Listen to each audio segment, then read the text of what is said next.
Rio, um passeio pela história, com Milton Teixeira.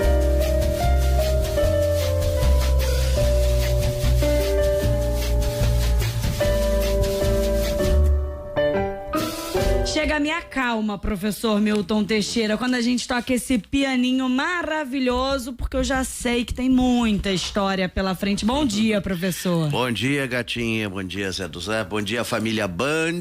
Bom dia, queridos ouvintes. Professor, hoje a gente vai falar de Dom Pedro II, não é isso? Sim, ele faz aniversário. Fazia, né, na verdade. Não deixa de fazer. Tem até uma rua do Rio que homenageia a data natalícia dele, Rua 2 de Dezembro. Dom Pedro II era filho de Dom Pedro I com Dona Maria Carolina Leopoldina de Habsburgo Lorena Josefa, arquiduquesa da Áustria, uma louraça que falava 5, 6 idiomas. Eles se casaram em 1817, Dom Pedro com Dona Leopoldina. Os príncipes tinham que casar relativamente cedo para garantir herdeiros. E Dom Pedro I foi pródigo nisso. Nos 9 anos que estiveram casados, ela teve 9 filhos. Sendo que o penúltimo foi Dom Pedro, que foi o único varão que sobreviveu. Os outros não viveram tanto assim. Só tiveram 3 irmãs que chegaram à idade adulta, e sendo que chegaria à velhice somente a princesa Isabel. Dom Pedro II era uma criança triste, né? Obrigado a acordar às 6 horas da manhã, almoçava, estudava até 1 hora, depois tinha de manter conversa inteligente com sábios e doutores, até ao final da tarde, quando então ceava e ia deitar. Resultado, você não tem uma imagem dele sorrindo, ele sempre aparece triste, e ele mesmo dizia: não tive infância. Caraca, professor, ficava o tempo todo só tendo conversas intelectuais. Só isso. Não é à toa, aprendeu a falar em 21 idiomas, só sabia falar bem mesmo 19, mas tudo bem. Caraca, alguém ser fluente em 19 idiomas 19 idiomas, inclusive hebraico. Cara era fera. Ele era fera. Foi obrigado a casar muito cedo para garantir a sucessão. Ele tinha 20 e poucos anos. Ia casar com uma espanhola. No último instante, a espanhola deu fora. Dom Pedro II casou-se com uma napolitana, Dona Teresa Cristina Maria, princesa das 2 Sicílias, que era 3 anos mais velha do que ele. E ele só conheceu por uma pintura. Pela pintura, olha, ele viu que mulher linda. Ele assinou o contrato de casamento, não quis saber de mais nada. Quando ela desembarcou no cais do Valongo, Dom Pedro, ao vê-la, começou a ter um tremelique e desmaiou. E a primeira frase que pronunciou foi: me enganaram. Ela era muito gorda, manca, com as pernas em arco de sela, tinha 1,48 m. Dom Pedro II tinha 1,98 m de altura, louro, olhos azuis. O cara era um monumento, né? Então ele de início não queria aceitá-la, mas aí viu que tinha em letras miúdas no contrato de casamento uma cláusula que proibia a devolução. Foram morar em torreões separados do palácio. De início se cumprimentavam formalmente, depois começaram a sorrir um pro outro. Bom dia, como é que vai a carestia? 1 ano depois do casamento, ele foi finalmente consumado. Acredite se quiser, foram felicíssimos. Tiveram Isabel Leopoldina como filhos, né? E detalhe interessante, a Isabel chegaria à velhice. Leopoldina morreu com 26 anos de tifo em Paris. A Isabel seria a redentora dos escravos.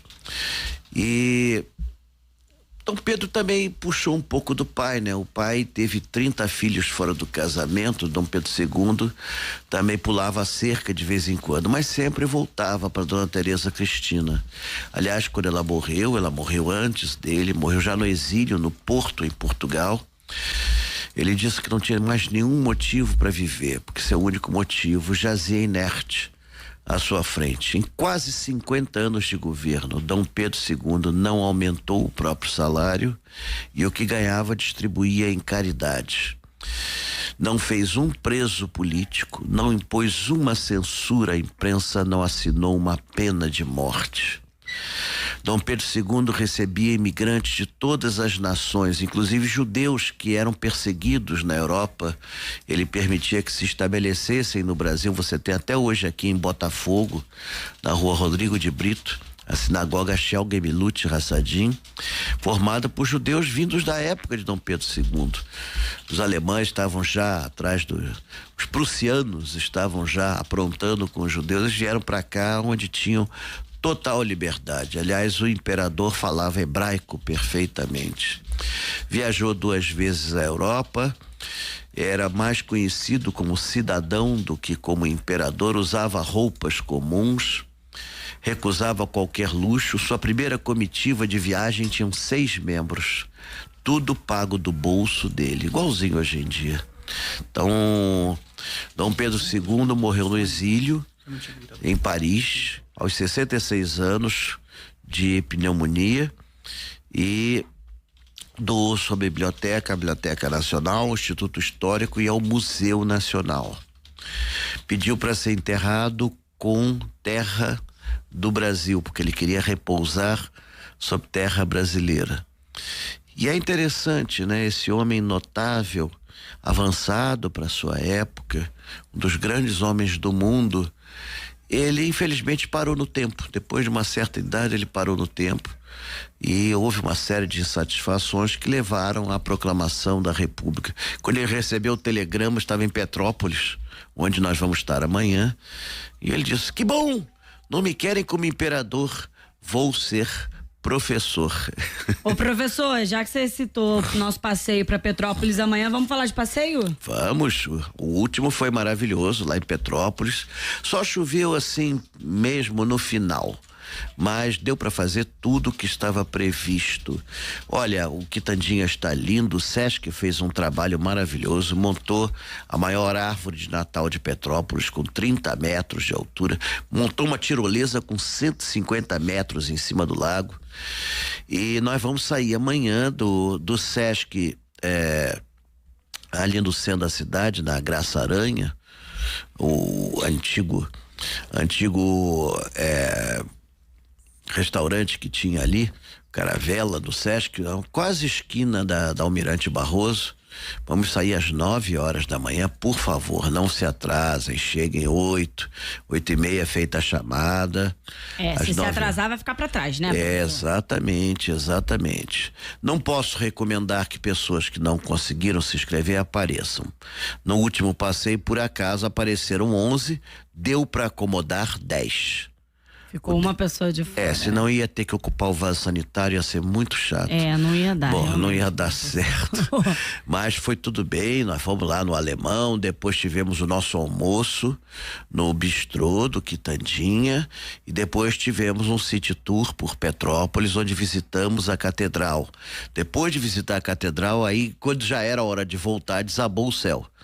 Mas nada assim catastrófico. São Pedro é seu amigo, professor. A gente sabe. Nada catastrófico. Uma chuva chata, mas já estávamos na hora de voltar, voltamos e foi tudo tranquilo, foi tudo ótimo, como será amanhã também. E dia 7 tem Niterói. Cidade Sorriso. Cidade Sorriso. Sabe por que Cidade Sorriso? Porque o povo foi receber Dom Pedro II sorrindo em 1848. Niterói nós vamos fazer também. Vamos sair de manhã cedo do monumento a Araribóia e depois vamos para a Fortaleza de Santa Cruz, vamos para a igreja de São Francisco Xavier, uma igreja do século XVI, caramba.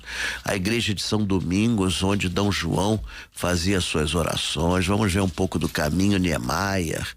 É uma promoção da Prefeitura de Niterói, é um ônibus, são 30 vagas e as inscrições abrem terça-feira às 11 da manhã. Viu? O povo de Niterói está convidado. Claro, aliás, até porque é uma homenagem que nós fazemos à cidade irmã, mas os cariocas são sempre muito bem-vindos e ajudam a animar um pouquinho mais. É isso, então tem bastante passeio pela frente, né, professor? Então amanhã, bom passeio. Obrigado. Pra você e pros nossos ouvintes. E semana que vem a gente se encontra. A gente sai amanhã da Graça Aranha, 9 horas. Cuidado, Isso. cuidado. Chova ou beijo, faça sol. professor. Beijão, tchau, tchau.